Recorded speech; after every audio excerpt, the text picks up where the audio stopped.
piso. Dito ay nakikita natin si Presidente Manuel L. Quezon, ang ikalawang presidente ng Pilipinas. Ito ay kulay kahen o orange. Sa likod nito ay makikita natin ang Banawe Rice Terraces o hagdang-hagdang palayan ng Banawe, at ang hayop naman dito ay ang busak. Samantalang sa lumang 20 piso na naroroon sa likod ang Malacanang Palace. Ang larawan ni Sergio Osmeña ang pinakapansin-pansing detalye at ang pulang kulay ng bangko na sinamahan ng mga larawan ng unang Philippine Assembly at ang landing sa Leyte. Kung ating iikot, makikita natin ang taalik at maliputo na sumisimbolo sa ating likas na kagandahan.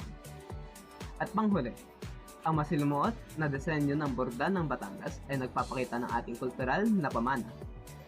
Sa esensya, ang 50 peso banknote ay isang tribute sa ating kasaysayan, kultura at mga natural wonder. So ito ang ating 100 peso bill. Ang ating 100 peso bill ay may kulay ube o purple. Dito makikita ang mukha ng dating Pangulo na si Pangulo Manuel Rojas. Tapos sa likod naman, makikita natin ang tanyag na bulkang mayon at ang hayop na whale shark at ang mapa ng Pilipinas.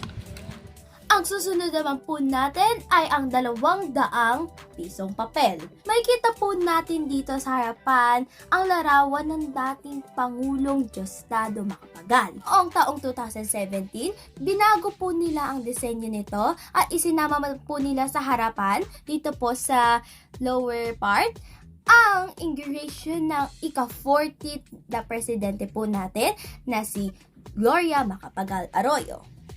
At sa itaas naman po nito, ayan, may kita po natin ang balkonahe ni Aguinaldo at ang deklarasyon ng ating kalayaan. At dito naman po sa gilid na ito, ay may kita po natin ang larawan ng pagbubukas ng Malolos Congress sa simbahan ng Marusain sa Bulacan. Tapos, pag nilargo naman po natin sa likod, may kita po natin ang Tarsier, ito po, here, and ang Chocolate Hills Dambohol. At ito naman ang 500 peso bill. Inilabas yung 500 peso bill noong 1987 August 21. Sa 500 pisong papel o isang 500 peso bill, makikita mo rito ay sina Pangulong Cory Aquino at si Senador Ninoy Aquino. Sa ibang bahagi naman ay may larawan ni Ninoy Aquino habang pababa ng eroplano bago tuluyang mamatay sa tarmac.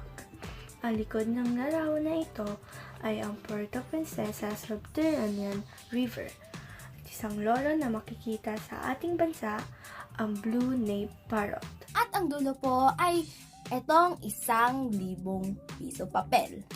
So, may kita po natin dito ay tatlo. Sina Jose Abad Santos, naging dating Supreme Court Justice at pasamantalang naging Pangulo noong panahon ng Commonwealth. Ito naman po sa baba ay si Josefa Llanes Escora.